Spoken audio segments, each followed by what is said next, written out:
Angelica, Angelica. She was gorgeous, absolutely gorgeous. I'd seen her in a Fellini picture. I met her at Cinecittà, and I knew all about her, but she never heard of me.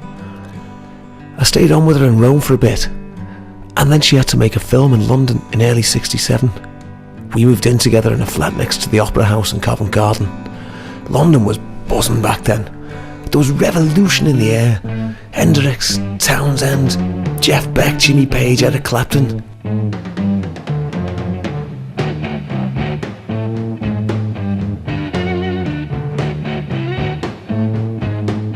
We toured the States every year.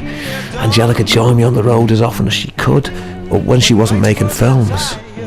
I wasn't always popular with the lads bringing my wife on board though, because it was a pretty depraved lifestyle, and while Angelica was around, they had to behave themselves, if you know what I mean. All good rock and roll fan, till '73 that is. That's when it happened. Well, she'd flown out to meet up with him in New York before the tour finished, and she'd apparently gone out shopping when she was killed by some nutter in a hit and run. He got off and went to Marrakesh and was wandering around North Africa being a hermit. Well, to be honest, he was that done in I never thought we'd see him again. But still, as they say, life goes on. Well, for some of us anyway. So I'm sitting in the Medina of Marrakesh in the hotel. There's a knock on the door. I opened to find Frankie and Mickey standing there. Christ, fellas, how did you get here? We heard there was a better class of drug addict in Marrakesh. Shut your gob and get us a drink. I can't believe it. And we were all talking about old times, the crazy things that we did on the road, and we were having a laugh. And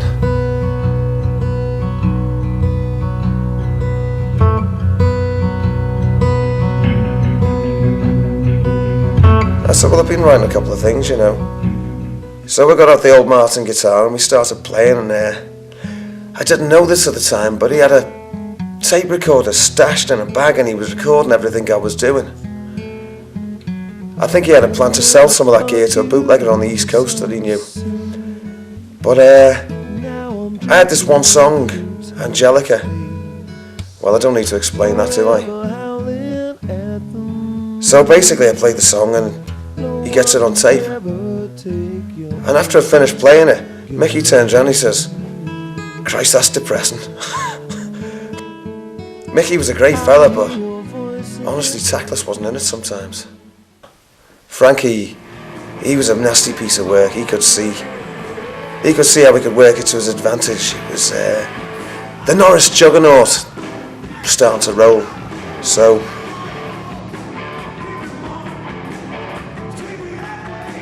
anyway, one night I had this vision. I'd been wandering round for days, it seemed, and I'd been in a fever.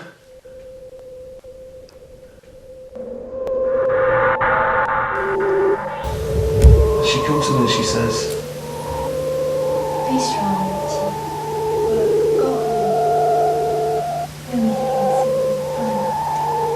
mi amor, buena notte. we'll be together soon, mi amor.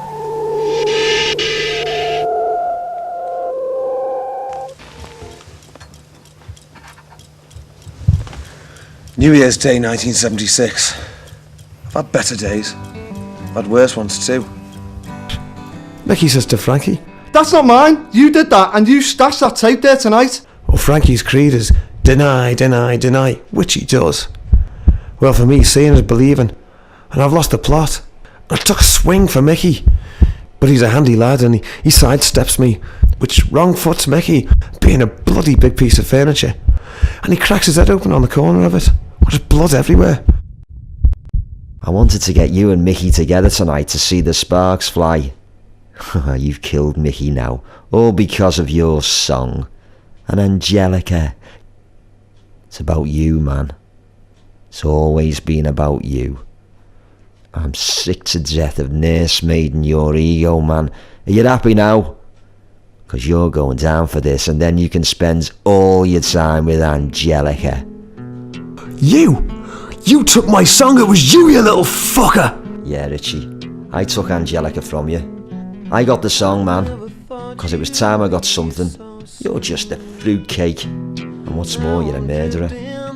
I'm doing you a favour, mate. You deserve each other. A sudden uncontrollable rush of pure undiluted rage came across me. I haven't finished doing murder yet! I grabbed Frankie by the throat with both hands. I was possessed and Frankie couldn't break me grip. Kicking and flailing his arms, he was helpless. Trying to rip at me face, he couldn't shake me. The bastard was lying with his limbs limp and lifeless.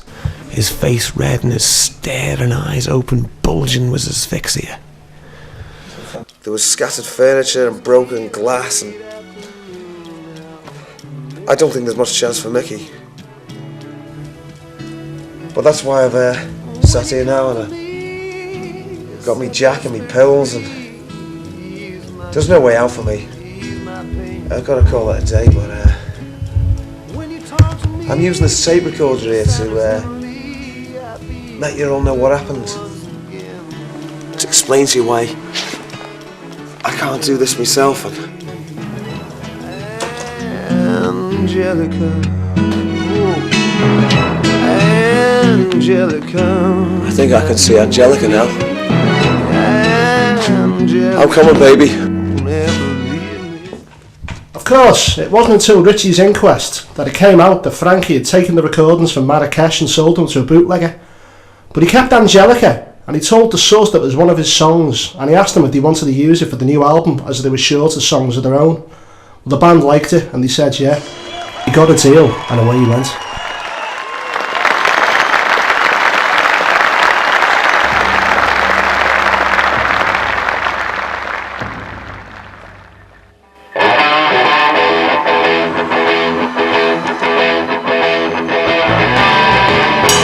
December 17th, 1975.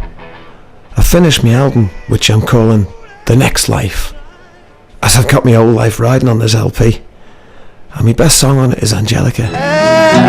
Angelica, Angelica.